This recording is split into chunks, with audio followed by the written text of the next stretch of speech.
Bonjour à tous et bienvenue sur mon podcast Merci Bisous. Je suis assez ému de commencer cet épisode parce que c'est déjà le premier vrai épisode de mon podcast et aussi parce qu'il aborde un sujet qui est extrêmement important dans ma vie et sur lequel mon regard a pas mal changé. Et dans mon épisode de présentation, je vous parlais de sujets assez profonds et celui-ci en fait vraiment partie. Comme vous l'avez vu dans le titre, l'épisode d'aujourd'hui s'appelle La solitude, et si vous êtes prêts, on commence tout de suite. Je suis enfant unique. En étant enfant, je vis seul avec ma mère. J'ai du mal à créer des liens autour de moi, à me mêler aux autres. Je vis avec ma mère dans un lotissement et on a une famille qui vit dans la rue derrière chez nous. Il y a 2 parents et ils ont 5 enfants. 2 grands frères et 3 sœurs plus jeunes.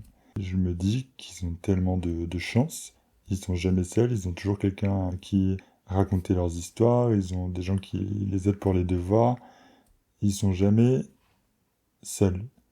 Et je les envie beaucoup pour ça. Plus tard, je me retrouve dans le même collège qu'une des sœurs, et je l'envie parce que son frère vient la chercher après les cours, et je trouve que c'est super cool. Et j'aimerais aussi, pareil, avoir un frère qui fasse la même chose, ou moi être ce frère et aller chercher ma sœur à l'école.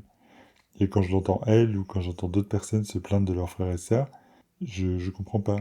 Ils me disent des choses comme oui, mais quand t'as des frères et sœurs, tu dois tout partager avec eux, t'as rien pour toi, et t'es jamais seul, tu peux jamais être tranquille, tu peux pas faire tes devoirs tranquillement, t'es toujours dérangé, puis quand je veux sortir avec mes potes, et ben mes parents me demandent de prendre ma petite sœur avec, et moi j'ai pas envie, etc. Et j'entends tous ces arguments, j'entends ce qu'ils me disent, mais pour moi c'est incompréhensible, c'est inaudible, parce que pour moi c'est uniquement une chance. Dans ma tête, c'est que positif. Je vis seul avec ma mère qui est célibataire, et vraiment j'ai un grand espoir qu'elle se remette en couple et qu'elle refasse sa vie pour que je puisse avoir une petite sœur ou un petit frère. Je me rends compte qu'en vérité je suis envieux du lien frère-sœur, du lien fraternel. Dans ma tête, c'est forcément un lien qui est fort, qui est unique. C'est un lien de confiance absolue et indéfectible. Et c'est l'assurance surtout d'avoir quelqu'un sur qui compter. Et surtout, c'est l'assurance de ne jamais être seul. Durant mon cursus scolaire, j'arrive à me faire des amis. J'ai une bande d'amis dans ma classe. Plus qu'une bande d'amis, je dirais plutôt une bande de camarades. On est dans la même classe, on est un groupe de 7-8 personnes, je dirais, et on est mis systématiquement dans la même classe durant les 4 années de collège. Donc de la sixième à la troisième, on est toujours dans la même classe. Et avec ce groupe de personnes, je m'entends bien. On s'entend tous bien et je suis intégré au groupe, sauf que j'ai des goûts et des choses que je peux pas partager avec eux. En fait, on est assez différents. On s'entend bien, mais on est différents sur plein de choses et eux se ressemblent et moi je me sens un peu comme un outsider parce que par exemple, ils sont très investis dans leur scolarité parce qu'ils savent où ils veulent aller, ils savent ce qu'ils veulent faire plus tard, et même si ça peut évoluer, ils ont déjà une idée précise, et ils ont tous la même. Ils veulent tous travailler soit dans le domaine médical ou dans la recherche, etc. Et moi, vraiment, j'ai aucune idée de ce que j'aimerais faire plus tard. C'est plutôt une source d'angoisse. Et du coup, moi, je m'investis pas du tout dans ma scolarité. Enfin, vraiment, le strict minimum pour pouvoir passer dans la classe supérieure et ne pas me retrouver seul et rester avec ce même groupe de personnes. Mais vraiment, par exemple, quand ils se voient à l'extérieur pour réviser, mais moi, j'y vais au départ, pas pour réviser, mais pour être avec eux. Finalement, je pense qu'ils s'en rendent compte et ils arrêtent de m'inviter. Et de toute façon, c'est pas des moments agréables pour moi, parce que quand j'y suis, je me rends vraiment compte que je suis pas sur la même longueur d'onde qu'eux. Et ce qui me chagrine aussi, c'est que j'ai des goûts, j'ai des choses que j'aime et que je peux pas partager avec eux, que je peux partager avec personne en réalité. Par exemple, à ce moment-là, je suis fan de Mylène Farmer et Alizé, et eux, c'est pas du tout ce qu'ils écoutent. Ils écoutent Linkin Park, Rammstein, Gorillaz, donc c'est vraiment pas, c'est vraiment pas la même chose. Et, et ça me rend triste. Récemment, j'ai retrouvé un agenda que j'avais à l'époque, qui n'était pas du tout pour écrire mes devoirs, mais dans lesquels j'avais collé des photos de Mylène Farmer que j'avais imprimées, et sur lesquelles j'écrivais des choses au cas où je me disais, quelqu'un trouverait cet agenda par hasard, Et j'écrivais des choses comme Mylène Farmer chante pendant son concert en 1996, elle est magnifique, comment la trouvez-vous, etc. Donc c'est touchant avec le recul d'avoir retrouvé ça, mais en même temps ça m'a rappelé vraiment l'état d'esprit dans lequel j'étais, c'est-à-dire que j'étais pas seul, enfin j'étais pas seul physiquement si on peut dire, mais dans ma tête je l'étais quand même parce que j'étais seul avec les choses que j'aimais quoi. Au niveau amoureux, je suis célibataire. Je fais mon coming out à l'âge de 16 ans et je suis très rêveur, déjà à ce moment-là, mais je suis toujours maintenant. À ce moment-là, je suis pas du tout dans la réalité. C'est-à-dire que j'ai envie de rencontrer des garçons, mais j'en rencontre pas, ou peu. Et par exemple, je planifie mon mariage dans les moindres détails, sachant que j'ai aucun partenaire. Après ça, je pense que peut-être pas mal de personnes le font, mais ensuite, le problème, c'est que quand ça se corse en fait plus tard, parce que quand je commence à avoir vraiment des dates et des premiers rendez-vous, etc., c'est catastrophique parce que je me projette beaucoup trop et je me mets beaucoup trop de pression et du coup j'en mets beaucoup trop à l'autre personne en face. À chaque fois que j'ai un premier date et que je sens qu'on s'entend bien, que ça match et que ça se passe bien, ça y est, directement, il y a quelque chose qui s'enclenche en moi et je me dis, oh, ça y est, cette fois ça va marcher, cette fois ça va être le bon, je vais enfin être en couple, je vais être comme les autres, je vais avoir des projets, on va se marier, on va être ensemble, on va avoir une maison, un chien. Vraiment, je pars très très loin et tout ça, ça se passe pendant le date. Et du coup, je commence à me mettre une pression énorme en me disant, il faut que ça marche. C'est-à-dire là, je sens que ça peut marcher et il faut que ça marche vraiment parce que comme ça me permettra de sortir de la solitude. Je serai plus jamais seul. Si je lui plais vraiment, il va se mettre en couple avec moi, ce sera mon partenaire pour la vie, et la solitude, ce sera terminé. Je pourrai la rayer de ma vie. Sauf qu'évidemment, ça marchait jamais parce que mettre tellement de pression sur un premier date au bout d'une heure de discussion, c'est pas possible. Enfin, ça ferait fuir n'importe qui, et même moi, ça me ferait fuir. Donc évidemment, ça ne marche pas du tout, et ça me ramène en fait à mon statut de personne seule, et ça me rend extrêmement triste, et c'est un espèce de cercle vicieux, parce que plus je suis seul, plus je m'investis, et je me dis que plus je me mets de pression à essayer de rencontrer quelqu'un, et plus je me mets de pression, et moins ça marche, et plus je reste seul. Donc vraiment, c'est vraiment un cercle vicieux qui est très difficile à vivre pour moi à ce moment-là. La solitude, c'est un fardeau qui est lourd à porter. C'est une solitude qui m'est imposée et que je choisis pas. Je la subis. Et comme je l'ai dit tout à l'heure, je rêve beaucoup en regardant les autres, mais le problème c'est que ça me rappelle à quel point je suis seul. Je pense notamment au lycée. Dans ma classe, à la fin de l'année scolaire, mes camarades de classe commencent à dire qu'ils vont partir en vacances avec leur bande de potes, etc. Ils vont partir ici ou là-bas, etc. Et moi, on me pose la question forcément. Et je dis, ben, moi, je pense que je vais certainement partir en Corse, comme tous les ans, avec ma mère. Et j'ai honte, même si il y a peut-être pas forcément de jugement, mais je me sens jugé. Je me dis, ah, ils pensent que je suis un loser et que je pars avec ma mère parce que j'ai pas d'amis. Et si je vois la réalité en face, c'est vrai. C'est la réalité, je pars avec ma mère par défaut, parce que si je pars pas avec elle, je pars pas du tout. Et j'ai pas d'amis avec qui partir. Et vraiment, j'en vis et je regarde avec beaucoup d'envie, c'est ça le mot, mes camarades de classe qui partent en vacances avec plein d'amis. Au lycée, je viens de faire mon coming out et j'adorerais aller en boîte gay par exemple parce que j'ai envie de découvrir ce milieu. C'est un milieu qui est assez mystérieux pour moi et que j'ai envie de découvrir et que je m'interdis de découvrir parce que si je dois aller en boîte gay, je dois y aller seul et j'ose pas. Je me sens pas assez solide pour faire ça. Et si j'avais eu quelqu'un avec qui y aller, honnêtement, j'y serais allé. Et voilà, c'est vraiment des choses que je m'interdis et ça rend la chose encore plus difficile. À ce moment-là, notamment avec mes camarades de classe, je me dis vraiment qu'il me manque une clé pour être comme les autres et pour me lier aux gens. J'arrive pas à comprendre comment ils font et ça me rend extrêmement triste et ça me frustre beaucoup parce que j'aimerais pouvoir faire pareil. Et je me dis, bon, ben, j'essaye d'analyser et je me dis, bon, ben, là, ils ont plein d'amis, ils font comme ça, ils sont comme ça. Donc, j'essaye un peu de me calquer sur leur comportement. Et en même temps, j'y arrive pas trop à me forcer, j'essaie d'être différent. j'écoute beaucoup les reproches qu'on me fait, j'essaye de me changer, et puis au final, chasse le naturel et revient au galop, et ça marche pas du tout. Et encore une fois, c'est vraiment un sentiment qui est très fort, que je ressens encore maintenant, qui est qu'il me manque oui, vraiment une clé pour ouvrir la porte et pour... J'arrive pas à mettre le doigt sur la chose qui me manque. Il me manque vraiment quelque chose pour pouvoir être complet comme eux et avoir la vie qu'ils ont. Et j'y arrive pas et j'arrive pas à comprendre ce qui me manque et vraiment c'est difficile à vivre. C'est c'est compliqué. Finalement, en grandissant, notamment durant mes études supérieures, j'arrive à me lier d'amitié avec des personnes, déjà parce que c'est un cursus scolaire qui est assez spécifique, et donc je me retrouve avec des personnes qui me ressemblent un peu plus, donc avec qui je m'entends bien, et c'est un peu plus simple. Et surtout, je fais un cheminement personnel où je me dis, bon bah, je suis quand même seul, la solitude est là, elle est présente, bon bah, il faut que j'arrête de m'interdire des choses pour autant. Il faut que j'arrive à faire des choses seul, parce que de toute façon, je suis seul. Donc il faut que je fasse des choses quand même. Et je décide de m'expatrier, donc 1 an en Angleterre, puis 1 an en Australie.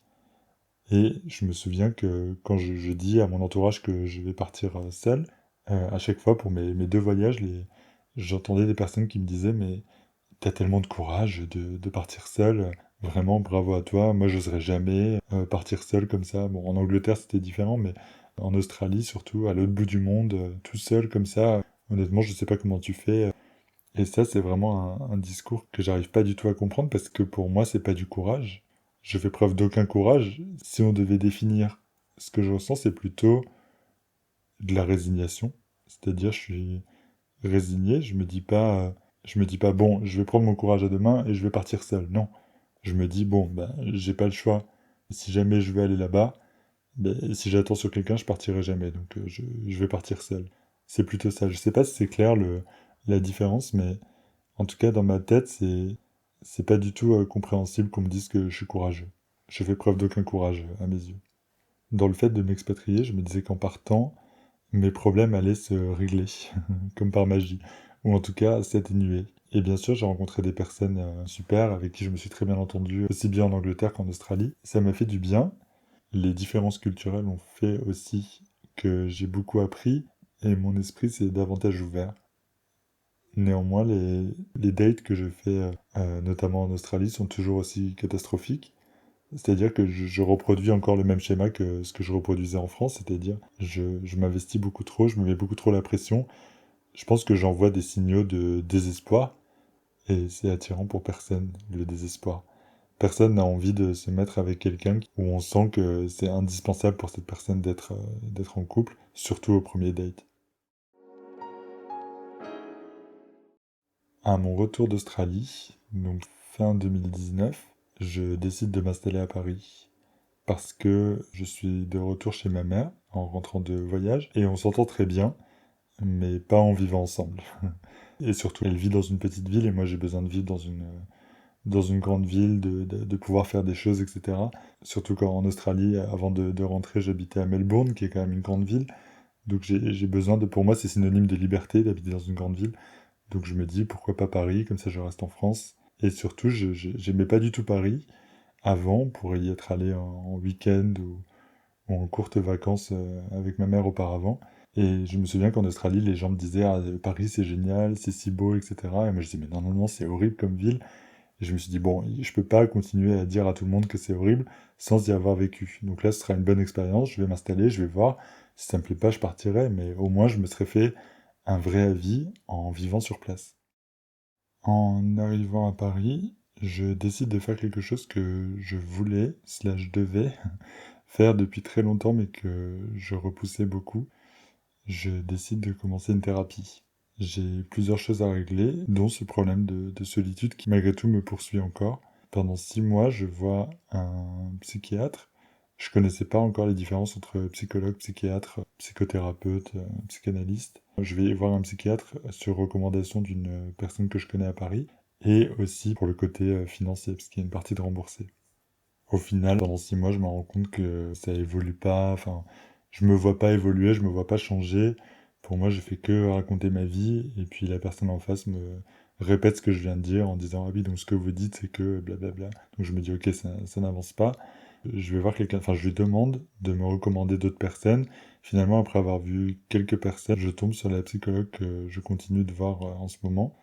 Et je vais la voir et je lui dis que si je viens, c'est parce que je me sens bloqué sur tous les plans, aussi bien amical qu'amoureux, au niveau du travail, etc. Et que voilà, j'ai besoin d'aide. Et quand je vais la voir, je suis toujours dans cette optique de, elle va me donner les clés pour régler mes problèmes. Je paye, et puis en échange, elle me dit quoi faire, et si je suis bien tout ce qu'elle me dit, ben, c'est comme ça que j'arriverai à avoir ce que je veux, c'est-à-dire avoir plein d'amis, avoir la vie que je rêve d'avoir depuis toutes ces années. Finalement, comme vous pouvez vous en douter, c'est pas du tout comme ça que ça se passe. Au fur et à mesure de la thérapie, je me rends compte de beaucoup de choses, en réalité. Et la chose principale, c'est que je suis quelqu'un de solitaire, et que c'est ma nature profonde, c'est ma façon d'être. En réalité, si je vois les choses en face, je me rends compte que j'étouffe vite quand je suis trop entouré. J'ai besoin de souffler souvent. Ça me demande beaucoup d'efforts, de faire des concessions, etc. pour les autres. Et je me rends compte aussi d'une chose, c'est que j'ai beaucoup essayé de correspondre aux autres, alors que c'était pas moi, tout simplement. Quand je voyais des personnes qui étaient constamment entourées de plein d'amis, je les enviais, mais c'était aller contre ma nature profonde que d'espérer pouvoir être comme eux. En réalité, je suis pas comme ça et la thérapie m'a appris à accepter ça. Une autre chose que j'ai découvert, c'est que j'ai aussi appris à m'apprécier davantage. C'est une expression un peu galvaudée désormais, mais d'apprécier ma propre compagnie. J'adore passer du temps avec moi-même. Par exemple, je m'ennuie jamais. Et quand je suis seul, je peux passer des heures et des heures seul, des jours même, et je m'ennuie pas parce que j'ai toujours quelque chose à faire. Et surtout, j'ai eu une discussion avec une amie, justement, que je me suis faite ici, qui me disait que quand elle était plus jeune, elle pouvait pas rester seule, qu'elle avait constamment besoin d'être entourée pour ne pas être face à elle-même. Ça, c'est une chose qui m'était jamais venue à l'esprit. C'est-à-dire, pour moi, c'était tellement une chance d'être entouré que je pouvais pas imaginer que c'était une raison vraiment sombre qui menait ces personnes à être constamment entourées. Alors après, je dis pas que ça concerne tout le monde, mais c'est juste que moi, je pouvais pas imaginer qu'il y avait ça derrière. Des personnes qui étaient extrêmement entourées comme ça, c'était des personnes qui avaient réussi, qui étaient équilibrées, qui étaient ce que j'aspirais être. Et donc ça m'a beaucoup fait réfléchir aussi que cet ami m'ait partagé son expérience parce que maintenant, moi, j'ai des amis ici. Alors ils sont très peu, hein, je dirais que j'en ai moins de 5, mais à la différence d'avant, je ne cherche pas en elles un moyen de me sauver de la solitude. C'est des bonus pour moi.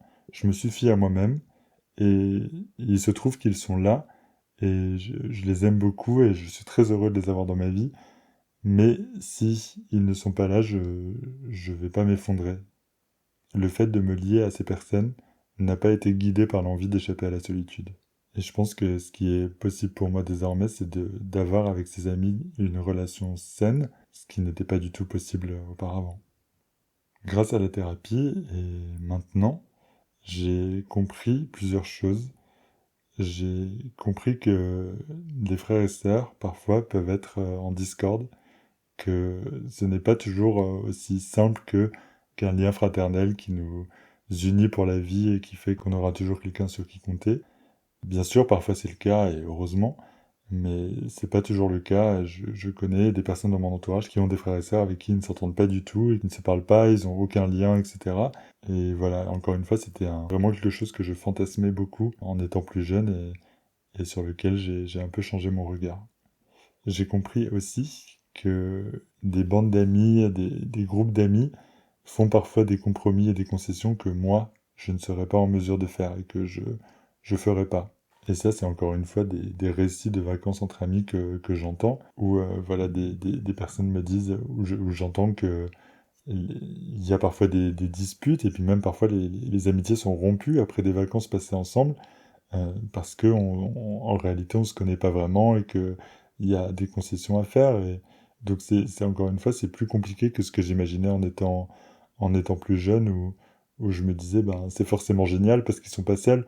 Non, parfois il vaut mieux être seul, et d'ailleurs je pars maintenant en vacances seul régulièrement, et c'est très agréable pour moi parce que je fais des choses qui me font plaisir et j'ai besoin de faire plaisir à personne, et je fais tout pour moi. J'ai compris une autre chose, c'est que je ne devais pas chercher à tout prix quelqu'un juste pour ne pas être seul. Et ça vaut aussi bien pour l'amitié, comme je l'ai dit là juste avant, que pour l'amour. Quand j'avais des dates qui fonctionnaient pas, pour moi c'était la fin du monde. Pour autant, j'étais pas prêt à tout pour ne pas être seul, mais tous mes dates, toutes mes relations étaient guidées par la peur de finir seul, d'être finalement seul avec ma solitude. Et maintenant, c'est plus le cas, j'ai plus peur de ça parce que je me sens bien avec moi-même. Maintenant, j'ai plus peur de ça. Alors, j'ai toujours pas de copains, mais pour la première fois de ma vie, c'est un choix. Avant, c'était un désespoir de pas avoir de copains. Et là, j'ai enfin compris une phrase que je ne comprenais jamais auparavant non plus, c'est que des personnes me disaient: «Ah non, non, moi je suis bien content d'être seul, je peux faire ce que je veux, etc. Moi je veux personne dans ma vie.» Je comprenais pas du tout parce que je me disais: «Mais alors pourquoi ces personnes-là arrivent à rencontrer des gens alors qu'elles en ont même pas vraiment envie? Et moi ça marche pas alors que j'ai toute la bonne volonté du monde.» Et j'ai enfin compris ça, c'est que, bon là après c'est différent parce que je continue à faire un travail sur moi-même et je suis justement trop centré sur moi-même. Il n'y a pas de place, il n'y a pas d'espace mental dans ma vie pour accueillir quelqu'un et pour m'investir dans une relation comme j'aimerais le faire. Donc pour l'instant, je suis seul et je suis serein avec cette idée. Et ça, c'est nouveau. En conclusion de cet épisode, j'aimerais dire que j'ai jamais été aussi seul que maintenant. Comme vous avez pu l'entendre au fur et à mesure de cet épisode, avant c'était ma mère et moi.